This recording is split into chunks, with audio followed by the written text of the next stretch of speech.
Hi everyone, last show of the day here. So I thought rather than giving you a list of my credentials, I would tell you a story about how I first got into software development. So I went to college originally to be a professional songwriter. I wrote music through all of high school, played guitar, played flute, and sang, and was just obsessed with music. Music was my life. And then I got into school, and I started to realize what a career in music would be like. And I was like, this is not what I had envisioned in my head about this glorious music career I was going to have, right? And so I felt completely lost, didn't really know what I wanted to do. And my boyfriend was trying to cheer me up, and he's like, let's take a class together. That'll be really fun. So he's looking through the course catalog, and he's like, ooh, x86 assembly. That sounds really fun. Now, he was a big computer hardware geek, but my only experience with computers was playing King's Quest. So here I am in this assembly programming class, and I'm listening to the instructor, and I'm like, okay, this is kind of like programming my TI-85 in math class. I've got some basic instructions. I can figure this out. And I went home that night and started reading the book, and then I was like, kept reading, and eventually I read the entire book that weekend as soon as I ran into interrupts. And I realized I can change to graphics mode. I can design my own color palettes. I can make the game breakout with colored paddles and blocks, and I made the paddle move with the mouse, and I made the PC speaker beep when the little ball bounced around. It was awesome. And I went back to class, and I showed my teacher what I was working on. And he told me, well, why don't you just do kind of whatever you want, show me what you're working on, and you get an A. I was like, that's awesome. And so I started thinking about it, and I was like, what do I want to create? I have to create something, but I can create anything that I can dream. And I think this is the beauty of software development, what made me really fall in love with this just amazing, limitless, beautiful human craft, where we can take our ideas and turn them into awesome, cool stuff. It's one of the most amazing fields, out there.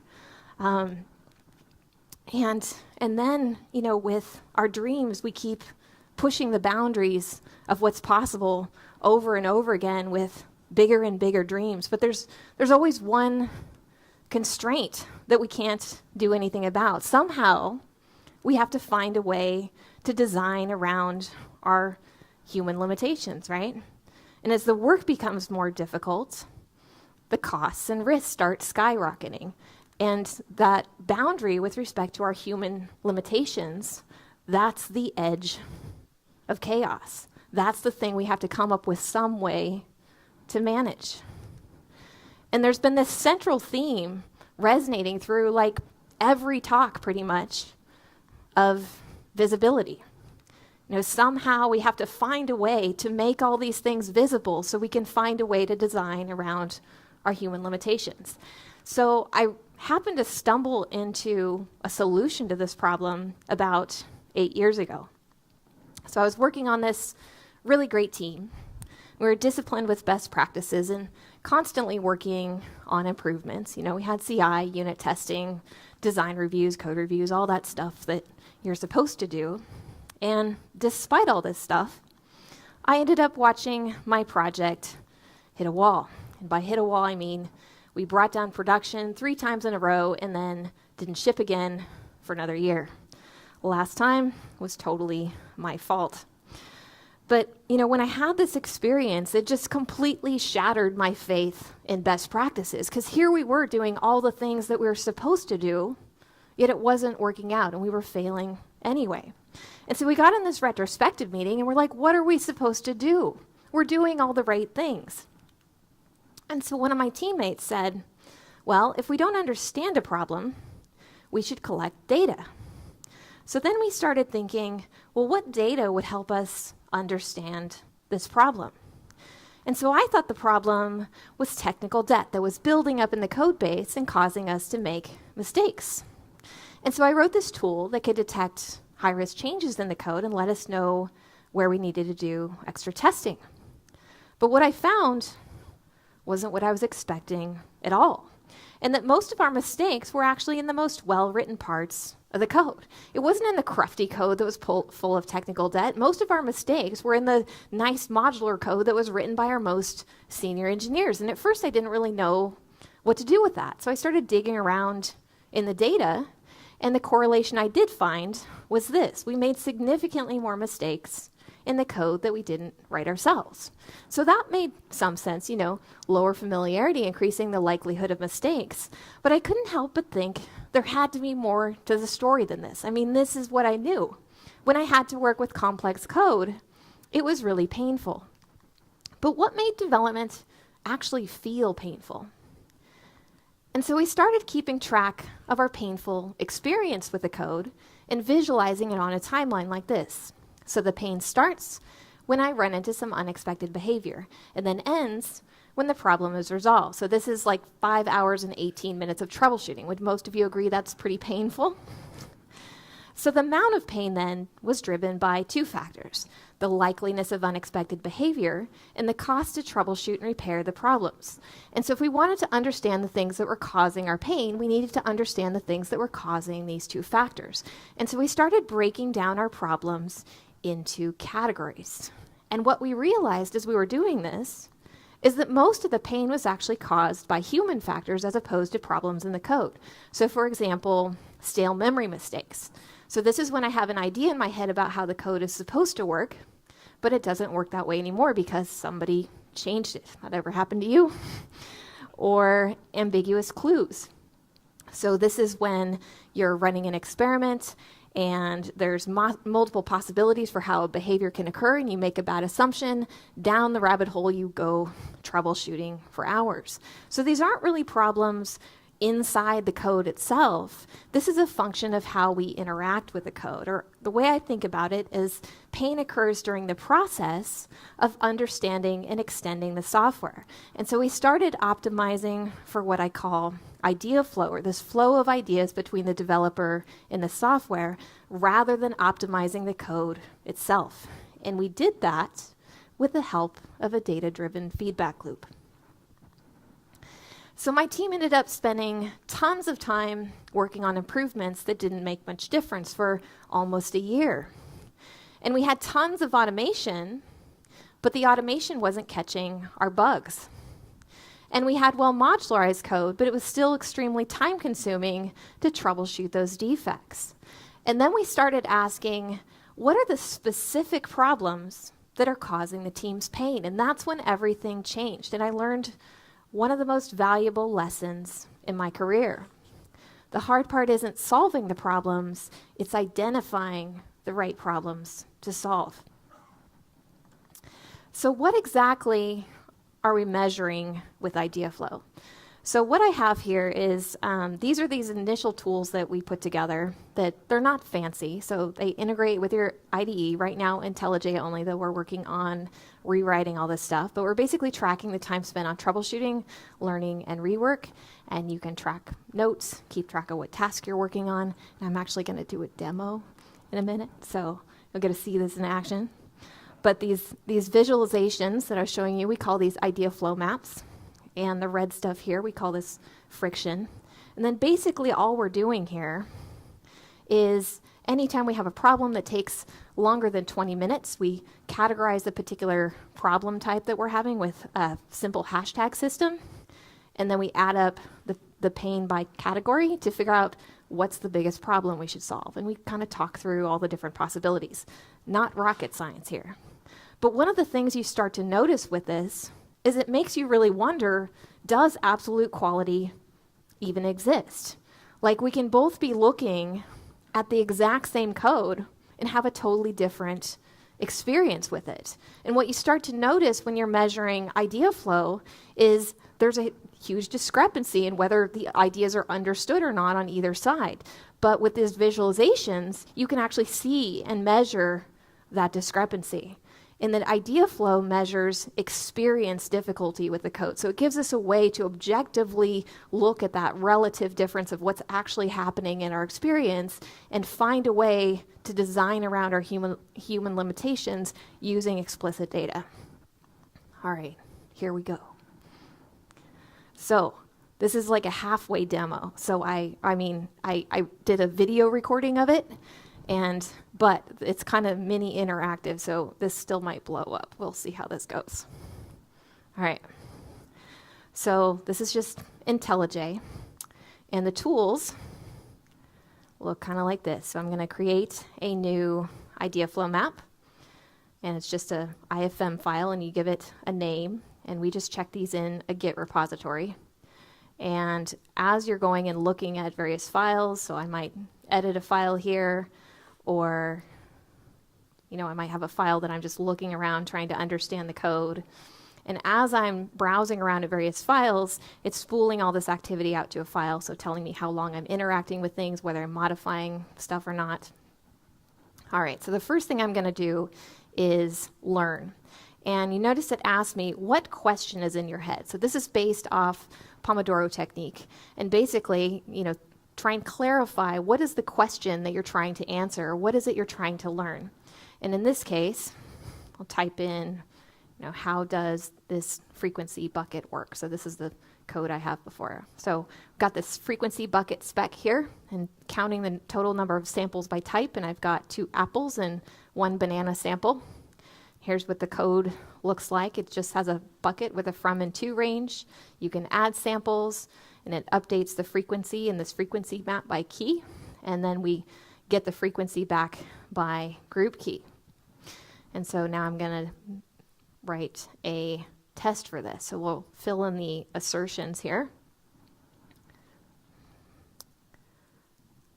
So for apples, we've got 2 apple samples, and I've got 1 banana sample. All right, now we're going to run this test. All right, and the test failed. So this is that moment of unexpected observation. So this is that moment when we track a conflict, when you see something you weren't expecting. And again, type in a question. So why aren't the samples being added to the frequency bucket? So just type in the question or conflict. Sometimes we'll paste error messages in there. Now we're going to troubleshoot this thing, and we'll go over and look at the code. And if you take a look at this line, you can see I've got the to and from values flip-flopped here. And after I get the thing passing again, this is the moment that the conflict would end. It's after you resolve that kind of feeling.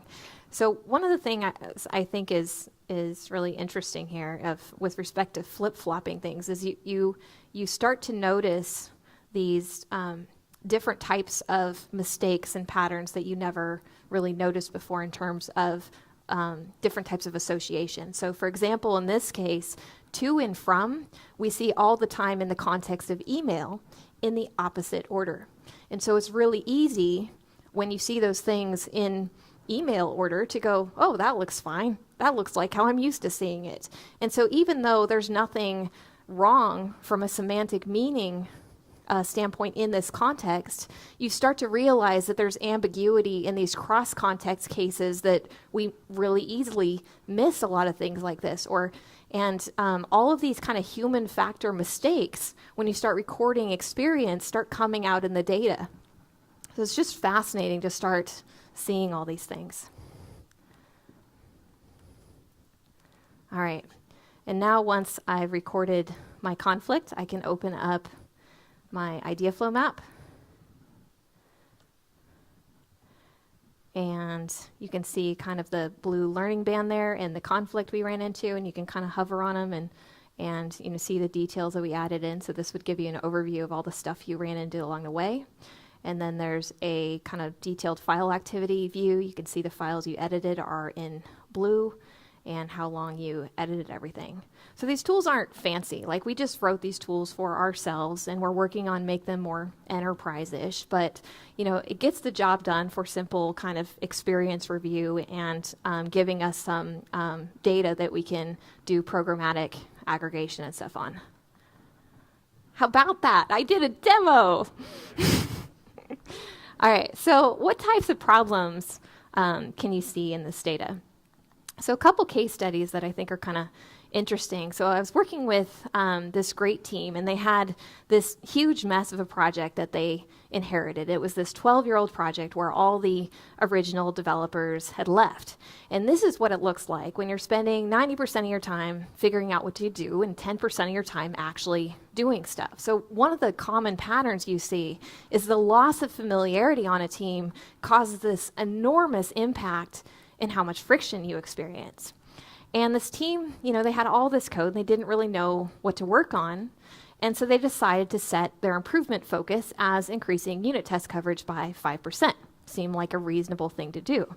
So they were working on that for a while. And then, I came in and was looking at their problems and started asking, well, what are the specific problems that are causing the team's pain? Why don't we do a little data collection? So we gathered data for a month. And what we started finding is these guys were spending almost 700 hours a month generating test data for whatever task they were working on. And this didn't come up in the retrospective, at all. Nobody even thought of it as a problem. And we had this realization that we've just been optimizing for the wrong things when we started looking at the data. So if you think about the time it takes to run an experiment, first you got to set up the experiment, and then you execute the experiment, and then you analyze the results and decide what to do next. And when you're waiting, it feels like the time is going by really slowly, and it's really painful because we have to wait, right? Whereas on these human cycle times, we're doing stuff. And so the time just kind of zooms by, and you can get totally absorbed in a problem and, look up and it'll be 5 o'clock already and time to go home because you've been so absorbed by this thing. And you don't tend to think of these things as stuff to necessarily optimize out. And so there was a lot of systematic biases we started finding that once you start measuring the data in terms of elapsed time, you start seeing these things a lot differently. Or this other case study. So this was this massive rewrite effort. They had this big monolith application that they rewrote completely from scratch with microservices, continuous delivery, whole 9 yards, right? And what really surprised me about this project was that after only 18 months, these guys were already spending 50% of their time troubleshooting all of these problems. And they had this architecture that looked really good on paper. And then they split the architecture across teams with these new microservices they were building. And then they realized the,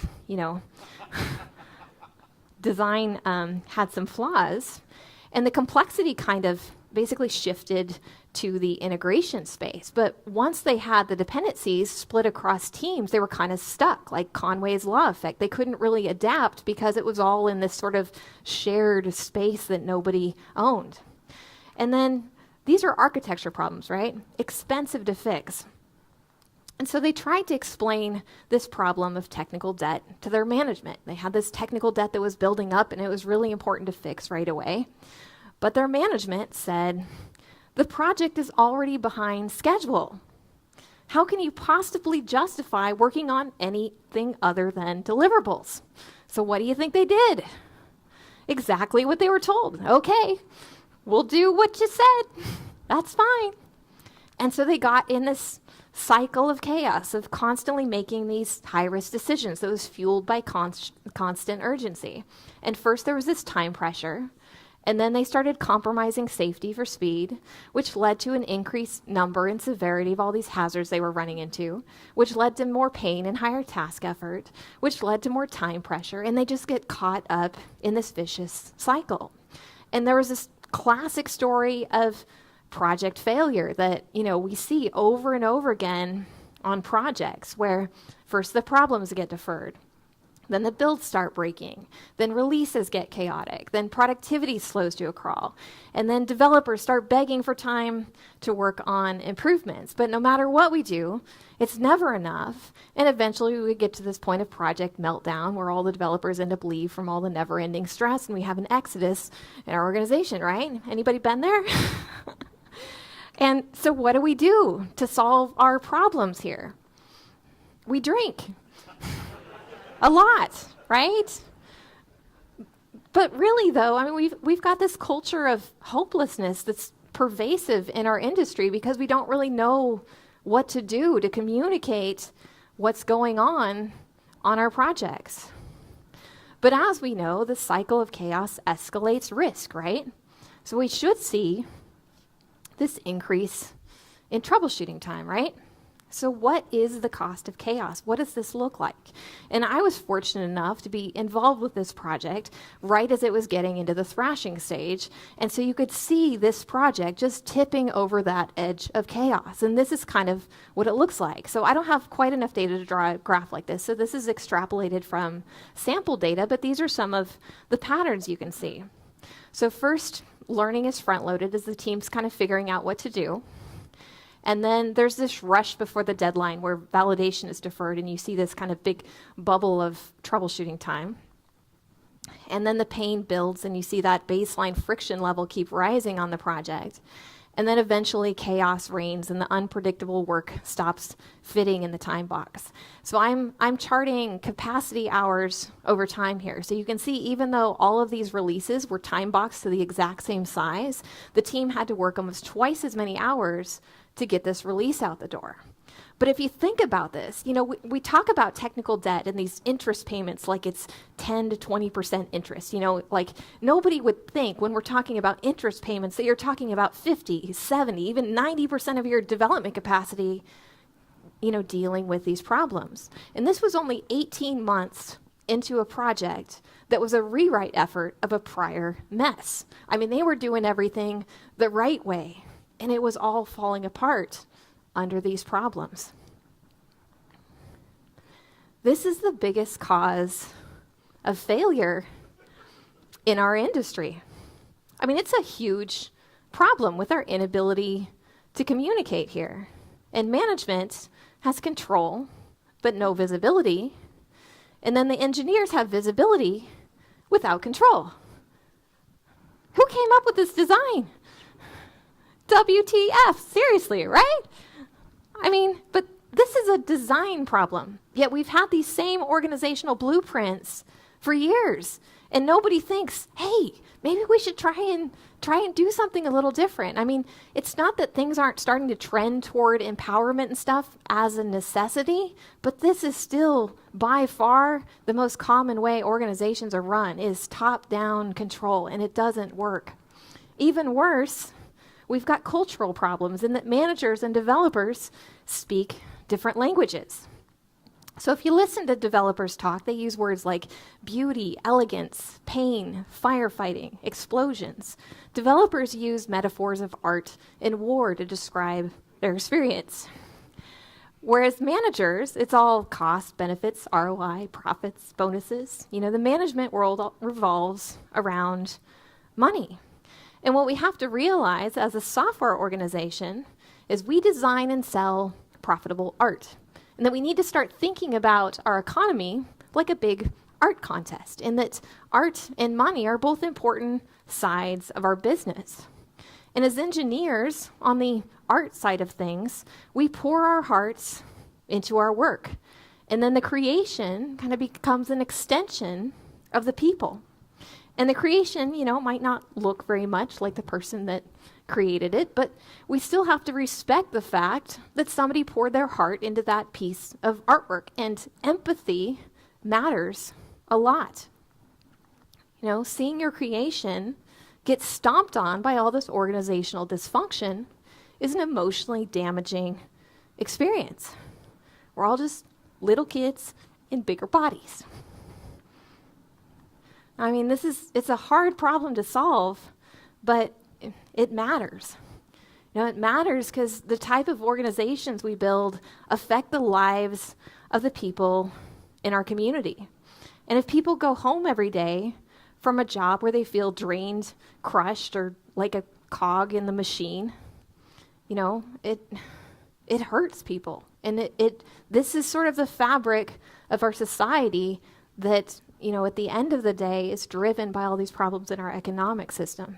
And fixing this matters because people are what matter. And that's what we need to start optimizing our organizations for, is how do we do things and organize things and build our economy to maximize the well-being and prosperity of our people.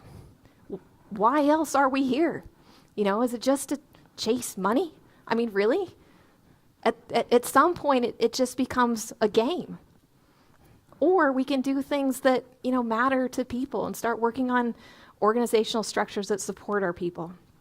So what can we do about it? As I mentioned, a lot of us feel helpless in trying to do anything about these big, giant issues. So the rest of this talk is about a strategy for actually solving these problems. And even the people within this room being able to have a massive impact on the direction of our industry. So, step 1, read this book. So, has anybody read this book? All right, awesome, at least a few of you. So this book is 25 years old now, The Art and Practice of the Learning Organization. So being 25 years old, there's a massive body of literature around how to do this stuff, how to build a learning organization, but none of it, interestingly enough, is in the domain of software development. But learning how to learn and how to deal with all this, information in our field is, the problem of our age, as we've been talking about this whole conference. So I want to take a few of the points and just boil this down here of why this is so critical. So the art and practice of the learning organization focuses on 3 central themes. So 1, it's not about what you know, it's about how fast can you learn and how effectively can you codify and diffuse knowledge, and how easily can you exploit knowledge for business gain, and how do you build the skills as an organization to do those things effectively. Does that seem relevant in software to you? I mean, this book is all about how to do that. And another major theme of the 5th discipline is building organizations that optimize for the self-actualization of the people instead of profit. So it focuses on how do you build a really awesome organization that can solve any problem in front of them, and looks at profit as an emergent consequence of being awesome. So it just shifts the focus to how do we learn and solve problems as a group of human beings. So what if we started developing these skills across the industry? And this is where I started thinking about open mastery. So open mastery is the discipline of learning out loud. And basically what I've been doing for the last 5 years is taking all these disciplines from these other domains and figuring out how to map them to software development using idea flow plus these learning methods on top of it to build kind of a science-based learning framework that works in our field. So this torch is kind of representing the core concept here from these disciplines. So the flame, I'm big into symbolism, so I'm going to explain this stuff. You've probably noticed my obsession with purple too, right? So the flame represents the pain, kind of putting the pain on center stage. And the purple represents courage, is the decision to face our fears so we can maximize learning. So the way that I think about this is you're not really snuffing out the flame, you're kind of harnessing that energy and kind of diving into it, but it becomes kind of the cool purple flame as opposed to, the painful one. And then the torch represents leadership. Leadership is the decision to carry the torch through the darkness, through the uncertainty. It's the decision to focus on the journey as opposed to the goal, and holding the torch however long it takes to get to where you're trying to go, which could be a lifetime, right? We're talking about mastery here. So in the way that we're implementing open mastery right now is with community meetups. And so I'm working on spinning these up in Austin right now, but basically you host a local community group at your company and set the focus to your biggest pain type, then work together as a community to solve the problems. So basically, it's free consulting in exchange for pizza. So the format of the meeting kind of works like this. It's not terribly complicated, but it's amazing the type of quality learning and critical thinking skills you develop in this context. So first, have this acronym of make a focal point. So first, focus. What's the problem we're trying to solve? And in this case, we have this theme of the pain type. So we look for somebody that has an active problem that they're trying to solve in that pain type at the company. And then everyone in the meeting asks questions of that person about the facts. So we do nothing but questions that are focused on that one person's experience. And then after we have this round of questioning, we volunteer kind of ideas about what major factors caused the pain. So at this point, we're kind of shifting gears to discussion, and then optimize what strategies could we use to reduce the pain, and then learn what patterns do you see. And after each meeting, we summarize lessons learned with a hashtag story on Slack. So in Austin, we're also running this with Google Hangouts and stuff, so anybody can come and check out our meetings and see kind of how they run too, if you want to do this at your own company. But it's an extremely powerful way to collaboratively solve problems. And with the Slack integration, basically what we're doing is, and I'm not expecting you to read this, but I wanted you to see, basically we're kind of writing up a short, generified story of kind of a ETL system architecture here, that the biggest factor causing the pain was having test data that moves. And out of this discussion that we had over lunch, with some bright engineers from the community, we came up with this laundry list of strategies that this team could use to solve their problem that they were dealing with. And it was beautiful. Like within an hour, they had all these different ideas to go back and try. And so we run these meetings bi-weekly over the lunch hour. And with the Slack integration, we're working on bootstrapping this into like a distributed network organization where we can start putting all this knowledge together and helping each other to learn and grow and improve just by learning out loud. You focus on solving your own problems, and then other people that happen to be solving similar problems get value out of being part of the problem-solving discussion. So you get to focus on you and just learn out loud, and everybody benefits. It's a beautiful kind of relationship, right? But once we start getting at this scale where we've got, a network of people being involved in this thing, we start needing a lot of tools. And this is where we get into the collaborative tools foundation that we're working on building.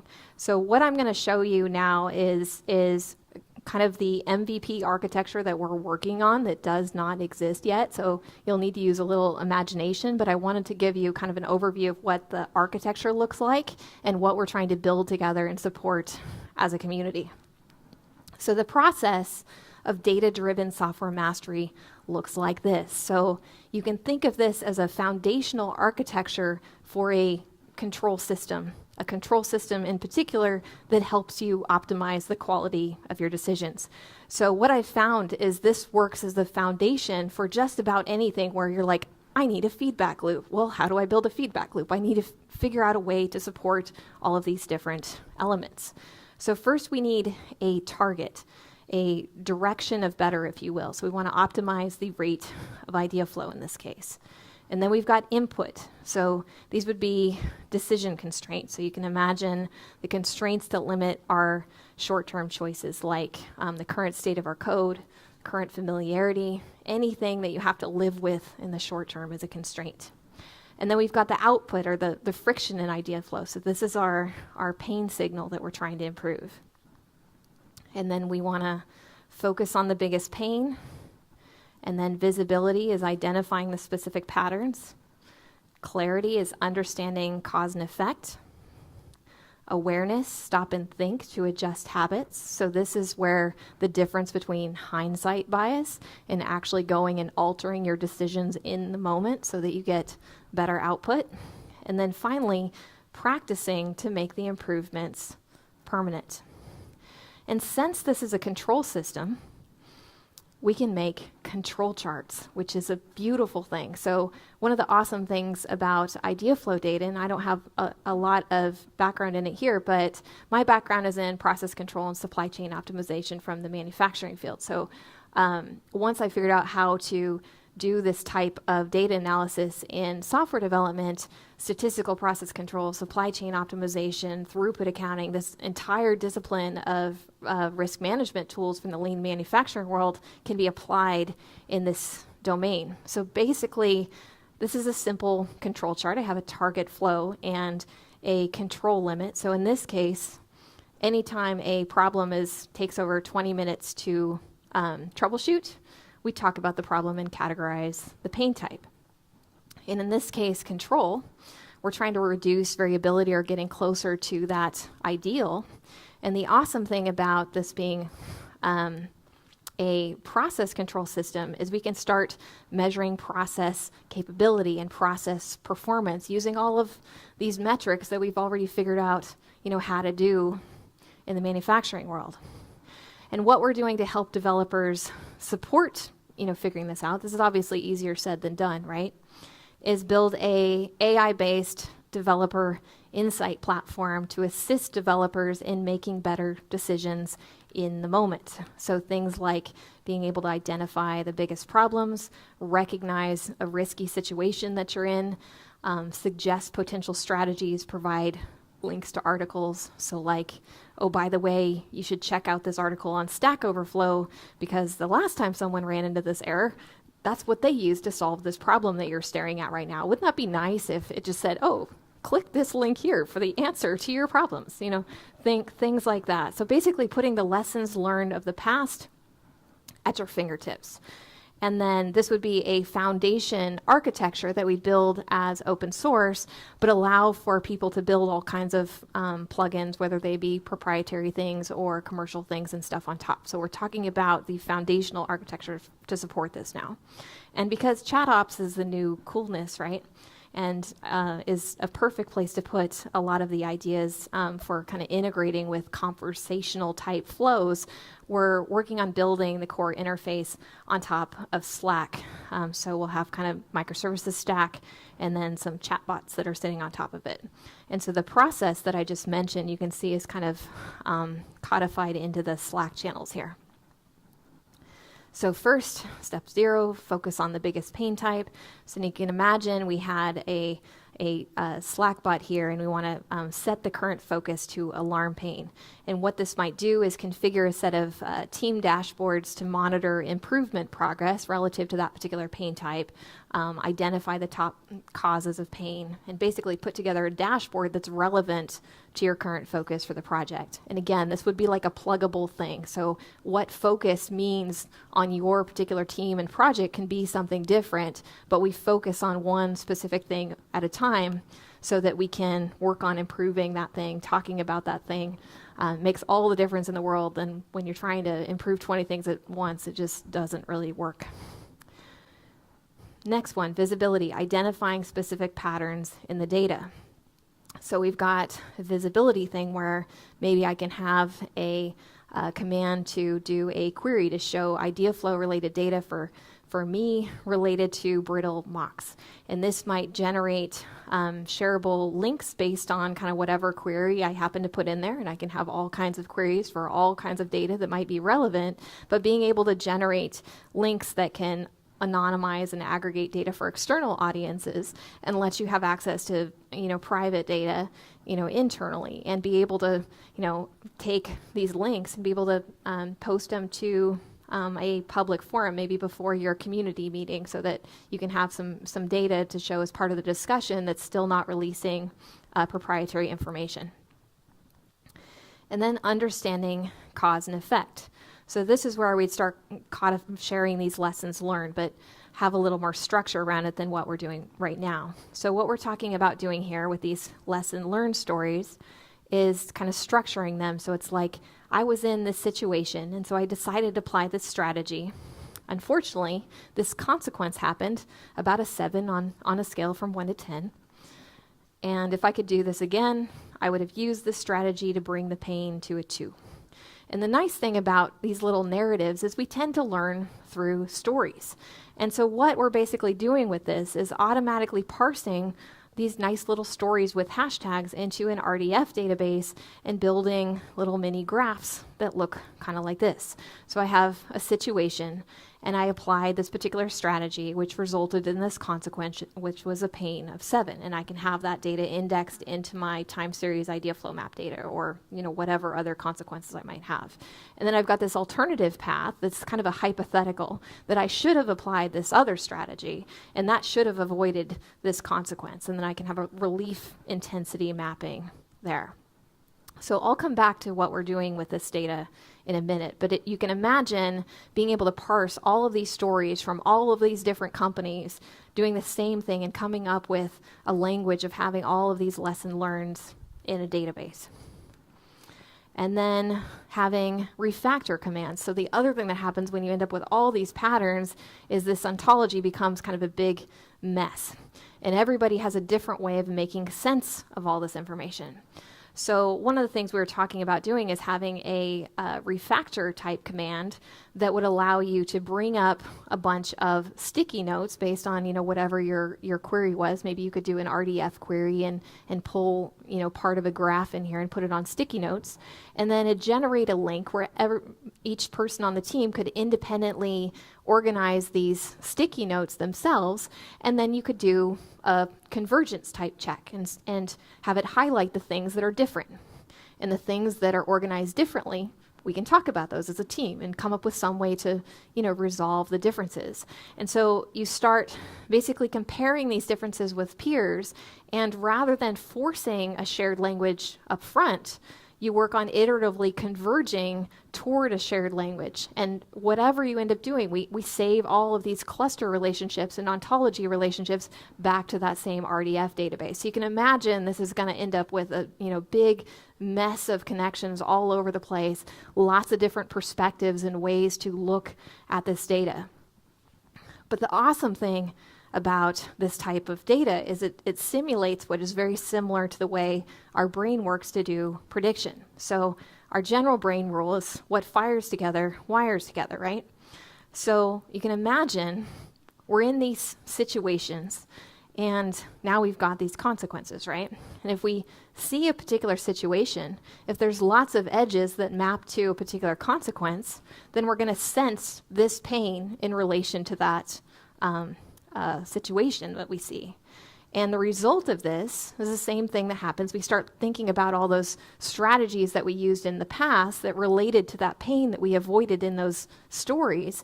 And we can use these edge weights to basically simulate gut feel through pattern reinforcement using these stories. So we start building this big database of lessons learned stories and build this engine that has emergent intuition-like properties. And that's where we get into the awareness stage of things, where we start getting to do more cool predictive type stuff. So programmable decision support during development. So some simpler things we might be able to do is just, when I detect that I'm in this situation, suggest this strategy, show a checklist of questions, question the strategy I'm doing, those kind of things. Or, at some point, getting really fancy, we might be able to do something like this. I can programmatically say, avoid this consequence, and anytime I go down a path that might lead me to that consequence, tell me what I might be doing wrong, and actually have the system help train new developers on avoiding lots of common types of mistakes. So if we can actually start baking our knowledge as a community into a system like this, the sky is the limit on the types of machine learning that we could build on top of a sense-making system like this. So does this make a little more sense now, what I'm kind of talking about doing? You can imagine all these pluggable things into that visibility, clarity, awareness, focus framework. And so what the platform initially will look like, you can think of having a developer insight platform that gives you visibility, lets you make charts and all this kind of stuff. And then you've got kind of the chatbot interface that allows you to run queries against all your time series data. And then we've got our community brain project. And so I'm calling this a associative semantic web model. And so what we're looking at doing is actually opening this as an open standard that specifically handles experience data in this situation strategy consequence pattern, and then starting working with the community on building kind of machine learning and more structured stuff on top of that as a asset and resource of the community. So, and then the other thing I wanted to mention is having we're going to set up a kind of continuously deployed SaaS platform that as people go and kind of contribute to these tools, we'd all have this continuously evolving platform that we could all basically share and use as the foundation for this. So this is how we're going to learn how to learn together with a network of chatbots. So, if we can get that far, there's no reason why we couldn't take this even further, right? If we can start working together and learning together as an industry, sky is really the limit as what we could do. So my dream is to solve this particular engineering problem of how can we build a world where everyone has the freedom to chase their dreams? Because, we all deserve that opportunity to be excited about our jobs, to feel inspired, to feel like we have a purpose, and we all deserve that opportunity to chase our dreams. And these opportunities don't exist unless we create them. And if we don't put effort into engineering, human systems such that we can support those opportunities, they won't exist. And we are the engineers of the world. And I think we should take ownership of this problem because we have an opportunity here to make the world a much better place. So once I started thinking about if we could solve this working together problem, what else we could do, started putting together this roadmap to world peace. So I think I will get the award for having the most ambitious talk here. But in all seriousness, here's what it looks like. 5 steps to world peace, all right? So first, make the pain visible. So this is the developer insight platform I was talking about. Then codify our knowledge into patterns and principles as we optimize idea flow within our organization. So this is the community brain project that I mentioned. So if we can get this far and we've got this shared asset of codifying all of our knowledge, step 3 here, this also gives us the opportunity to build an open certification platform for software craftsmanship and mentorship skills. And we can crowdsource peer mentorship and build a platform out to go and do this and make mastery level education free to the world. We'll start with the software industry because we certainly have a huge problem right now that we need to solve with inadequate education and mentorship. We all know our education system is pretty broken right now. And we can actually solve this problem. If we can do 1 and 2, 3 is actually pretty easy to go from there. 4, attract investors to our high visibility, low risk guild of companies and invest a percentage of guild profit, this is kind of a mouthful, into shared community needs to minimize reliance on government social programs. So in other words, what this means is basically we can start pooling our money together to do things like redesign the public education system, redesign our healthcare system, and start putting open governance systems in place that are of the people, for the people, and by the people, like our forefathers actually, intended, and replace our tax-based system with a profit-based system by building something that is like self-supporting in our industry and start weaning ourselves off of this incredibly expensive infrastructure and take ownership of supporting ourselves as an industry and start redesigning these systems of the world that we all need in our industry, basically taking ownership of supporting the people. And, first thing we can start with problems that directly impact the industry. So once we handle mastery level education, we can, start working on grade school level education because it all feeds part of that same, system. And then, once we get it working at a small scale, we can blue-green deploy, the new world economy. Step 5. At that point, if we can pull that off, the next step is really leading the people of the world in working together and learning together to solve any problem we choose to solve. And the software community is closer to this than anybody else right now. I mean, with respect to open principles and culture, we could decide to come together and do this.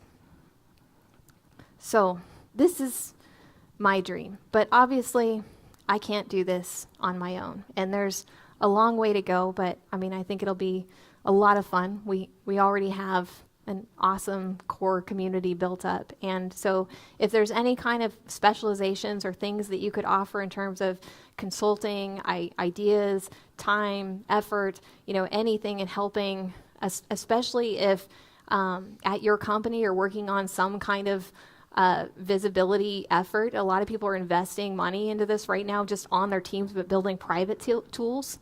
Instead of maybe doing that, maybe we collaborate and start working on a shared platform that's, a plugin based infrastructure that we can start working together on, different specializations to pull this together. So if you're interested in being a part of this effort, check out my book. Carry the torch. I got torch stickers out on the table. And then, join us on Slack, and you can sign up at Open Mastery, and I'll send you an invite along with a free book. And I'm way over time here, so thank you.